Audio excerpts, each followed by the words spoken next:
कहा जाता है अमेज़न जंगल में एक ऐसा शहर हुआ करता था जो पूरा सोने से बना हुआ था। 16वीं सदी में यूरोपियन साउथ अमेरिका में आए थे। यहाँ अमेज़न जंगल मौजूद था। उनका प्लान इस एरिया पर कब्जा करने का था, इसीलिए वो अपने साथ काफी सोल्जर्स को लेकर आए थे। लेकिन यहाँ पर बहुत सारे कबीले के लोग रहते थे।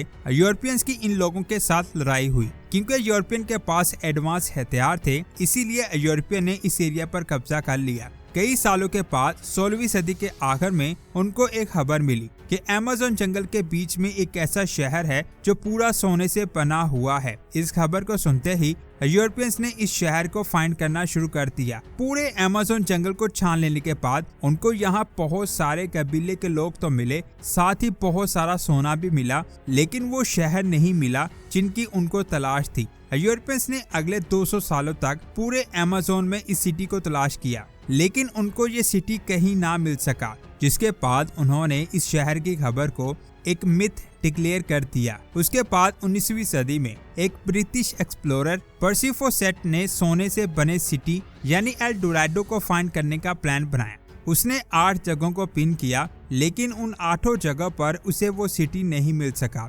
साथ ही वो कबीले भी नहीं मिले जिनको यूरोपियंस ने फाइंड किया था। जब आखिरी बार पर्सी फोसेट इस सिटी को फाइंड करने के लिए निकला, उसके बाद वो दोबारा कभी वापस नहीं आ पाया। 1925 में उसे बहुत ज्यादा तलाश करने की कोशिश की गई, लेकिन उसका कोई भी पता नहीं चल सका। साइंसदानों की स्टडी के मुताबिक ये जगह इंसानों के रहने के काबिल नहीं है, लिहाजा यहाँ कोई शहर या गांव नहीं बच सकता। लेकिन जब टेक्नोलॉजी एडवांस हुई तो कई ऐसे सबूत मिले जिससे ये पता चला कि किसी दौर में यहाँ इंसानों के पूरे शहर हुआ करते थे। साइंसदानों ने जंगल के बीचों बीच लिडार स्कैनिंग का इस्तेमाल करके पत्थरों से बने स्ट्रक्चर भी ढूंढे। घने जंगल की वजह से ये स्ट्रक्चर दरख्तों में छुपे हुए थे। नेशनल ज्योग्राफी की टीम ने भी कैरेबियन के साहिल से 15 किलोमीटर अंदर अमेज़न में एक ऐसा शहर तलाश किया जिसमें 2500 पुराने बहुत बड़े बड़े स्ट्रक्चर पहाड़ों के अंदर मौजूद थे। लेकिन इनमें सोने से बना सिटी कौन सा है, ये आज तक साइंसदानों को नहीं पता चल सका,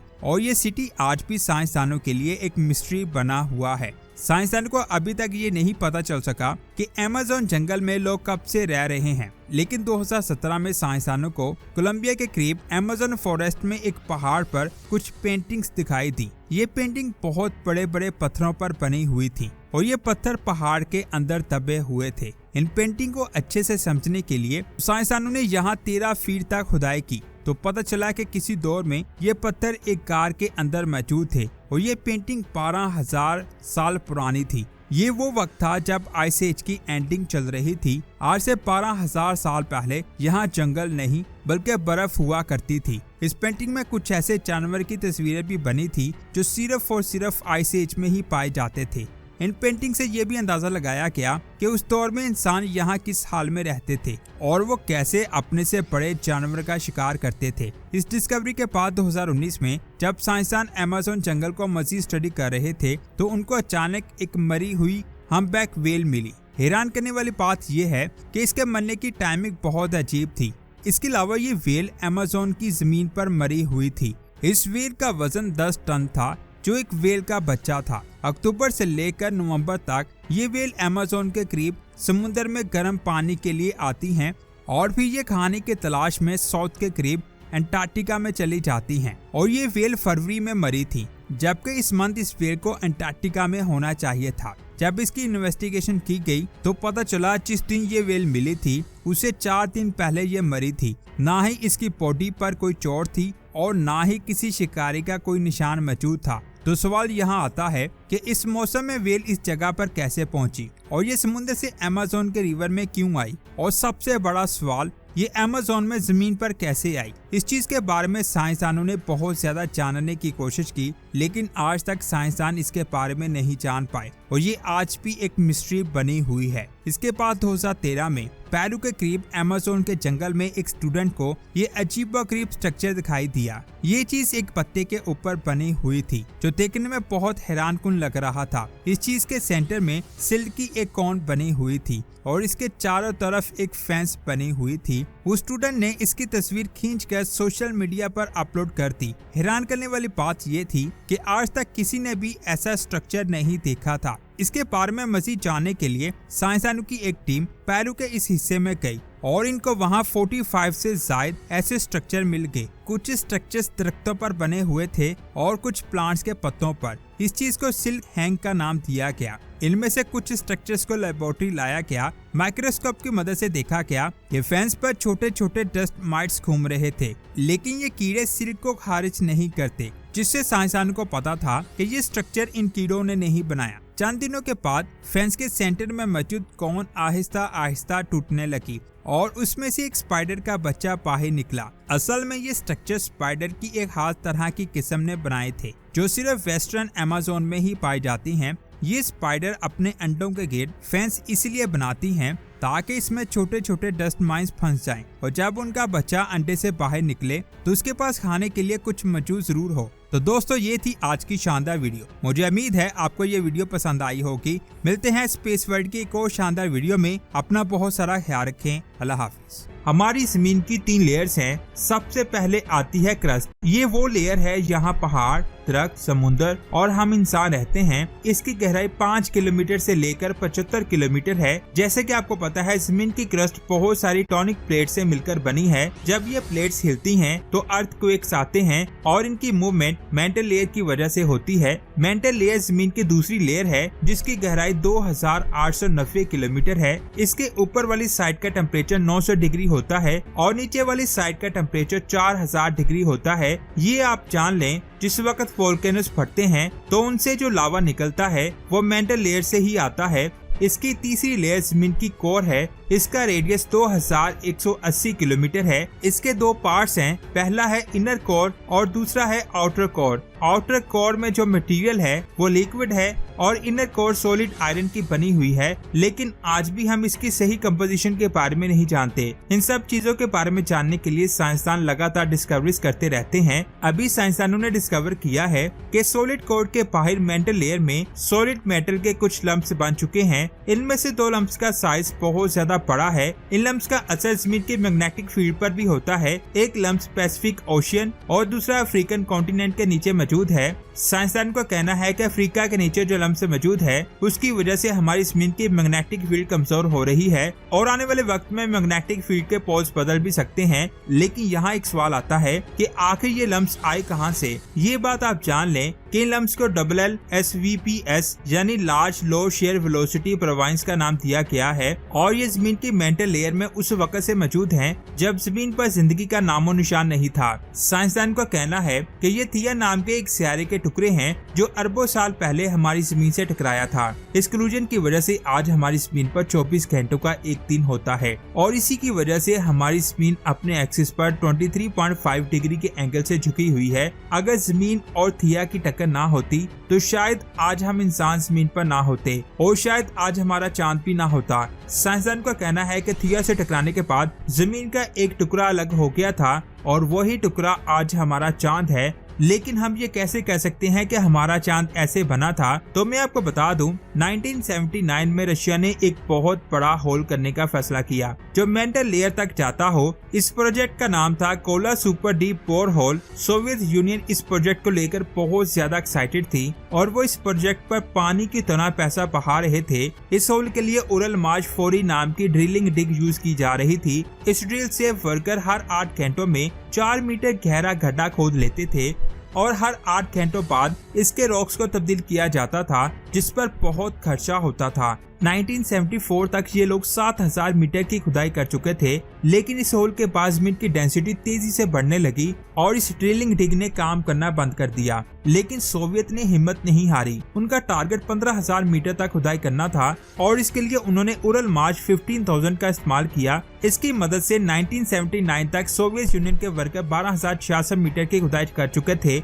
ये प्रोजेक्ट दुनिया भर में तहलका मचा चुका था और मुख्तलिफ मुल्कों के साइंसदान इतनी गहराई में मिले मटेरियल की सर्च करना चाहते थे और इसी वजह से सोवियत यूनियन ने 1 साल के लिए इस प्रोजेक्ट को बंद करने का फैसला किया। सन 1980 तक जब सारी ऑब्जर्वेशन खत्म हुई तो ड्रिलिंग का काम एक बार फिर से शुरू किया गया और इसके बाद ये प्रोजेक्ट आगे नहीं बढ़ सका, क्योंकि जैसे ही साइंसदानों ने 12,000 मीटर के पास ड्रिलिंग करना शुरू की, ड्रिलिंग रिग मुड़ गई और वहाँ एक बहुत बड़ा एक्सप्लोजन हुआ। इसकी वजह से नीचे का गड्ढा एक बार फिर से बढ़ गया और साइंसदानों को 12,066 मीटर की गहराई तक पहुँचने के लिए मजीद 4 सालों का वक्त लग गया। जब साइंसदान 12,066 मीटर की गहराई तक एक बार फिर से पहुंचे तो उनकी ड्रिलिंग मशीन एक बार फिर से ट्विस्ट हो गई और धमाके की वजह से गड्ढा फिर से भर गया। इतनी गहराई में जमीन का टेम्परेचर 200 डिग्री तक पहुंच जाता था और हमारी मशीनरी इसको बर्दाश्त नहीं कर पा रही थी। साइंसदानों ने इस होल को और बड़ा करने की बहुत कोशिश की, लेकिन वो हर बार नाकाम रहे। सन 1989 तक वो 12,262 मीटर की गहराई तक पहुंच गए,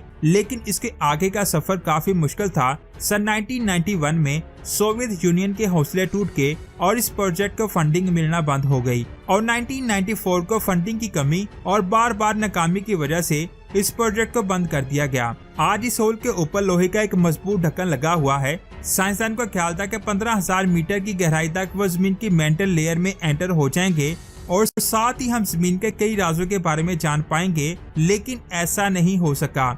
आप सोच रहे होंगे कि ये प्रोजेक्ट फेल हो गया, तो मैं आपको बता दूं, जी नहीं। इस प्रोजेक्ट के दौरान बहुत सारे रॉक्स के सैंपल्स को कलेक्ट किया गया था और इनसे हमने जो डिस्कवरीज की वो बहुत ज्यादा चौंकाने वाली थी। 3,000 मीटर की गहराई में साइंसदानों को ऐसे रॉक्स मिले जिनकी कंपोजिशन बिल्कुल चांद की कंपोजिशन जैसी थी। इन रॉक्स से साइंसदानों को लगा कि चांद सच में थिया के टकराने से बना है। इन रॉक्स की स्टडी से ये साबित होने लगा कि चांद हमारी जमीन का ही टुकड़ा हुआ करता था। इस होल की गहराई में हमें कुछ ऐसे भी रॉक्स मिले थे जो अफ्रीकन ओशन के होने का सबूत दे रहे थे। कई साइंसदानों का ये भी दावा है कि आज से 300 करोड़ साल पहले जमीन पर एक बहुत बड़ा ओशन हुआ करता था। उनका कहना है कि ये आज भी जमीन की सरफेस से 410 किलोमीटर नीचे कहीं मौजूद है। इस होल में हमें पानी क्रिस्टल की फॉर्म में भी मिला है, जो जमीन की गहराई में पानी के बहुत बड़े समुद्र होने की तरफ इशारा करता है। दोस्तों, हड़प्पा शहर फैसलाबाद से 111 किलोमीटर दूर और साहिवाल से 25 किलोमीटर दूर रावी रिवर के पास मौजूद है। इस सिटी से साइंसदान को बहुत सारी चीजें मिली हैं। इन चीजों को देखकर साइंसदानों के होश उड़ गए। इस पहली तस्वीर को देखें। इसमें आपको मिट्टी के बर्तन दिखाई दे रहे हैं और आप ये जानकर हैरान हो जाएंगे कि इन बर्तनों को कब्रों से खोदकर निकाला गया है। जब हड़प्पा में रिसर्च की जा रही थी तो यहाँ से एक कब्रिस्तान मिला जिसमें टोटल 12 कब्रें थीं, लेकिन इनमें से सिर्फ 2 कब्रों में ढांचे थे, जिनमें एक औरत का स्केलेटन था और एक मर्द का। इन दोनों ढांचों के साथ मिट्टी के ये बर्तन रखे हुए थे, जिनकी तस्वीर को आप स्क्रीन पर देख रहे हैं। कहा जाता है कि उस दौर में जब कोई मर जाता तो लोग उसकी बॉडी को एक जगह फेंक आते और फिर जानवर उस बॉडी को खाने लगते। जब उस बॉडी की सिर्फ हड्डियां बचती तो ये लोग बड़ी खुशी के साथ उन हड्डियों को उठाकर लाते और कई सारे बर्तनों के साथ दफना देते, जिनके मुख्तलिफ तस्वीरों को आप स्क्रीन पर देख सकते हैं। अगर आप इन बर्तनों को ध्यान से देखें तो इन पर मोहर, बैल, चिड़िया, मछली और इंसान की शक्ल बनी हुई है। उन लोगों का मानना था कि मरने के बाद इंसान दोबारा से जिंदा होगा, इसीलिए वो लाश के साथ बहुत सारे बर्तन और मुख्तलिफ चीजों को दफना देते थे। इसके अलावा इस तस्वीर को देखें। इसमें आपको 2 तराजू दिखाई दे रहे हैं, जिनमें एक छोटा तराजू है और एक बड़ा तराजू है।